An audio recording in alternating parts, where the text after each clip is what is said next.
সংবিধানে হাত দেওয়ার ক্ষমতা কারণেই অধিকার শুধু জনগণের ভোটে নির্বাচিত প্রতিনিধিদের বলে মন্তব্য করেছেন বিএনপির নির্বাহী কমিটির সদস্য অ্যাডভোকেট এম রুহুল কুদ্দুস তালুকদার দুলু। বুধবার ছাত্রদলের ৪৬তম প্রতিষ্ঠাবার্ষিকী উপলক্ষে নাটোর শহর পুরাতন বাস স্ট্যান্ডে আয়োজিত এক জনসভায় প্রধান অতিথির বক্তব্যে তিনি কথা বলেন। বিএনপির নেতারা বলেন, বাংলাদেশের জনগণ আগামী দিনে সিদ্ধান্ত নেবে এই সংবিধান সংশোধন হবে কিনা।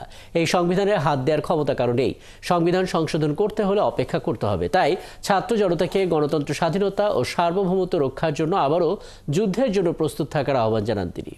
এই সংবিধান সংশোধন করবে জনগণের প্রতিনিধি, এই 18 কোটি মানুষ যাদেরকে ভোট দিয়ে ওই জাতীয় সংসদ, যে পবিত্র সংসদের জন্য 71 সালের এদেশের 30 লক্ষ মা-বোনের রক্তের বিনিময়ে যে স্বাধীনতা আমরা অর্জন করেছি, এদেশের সেই জনতার ভোটের নির্বাচিত জনপ্রতিনিধিরা।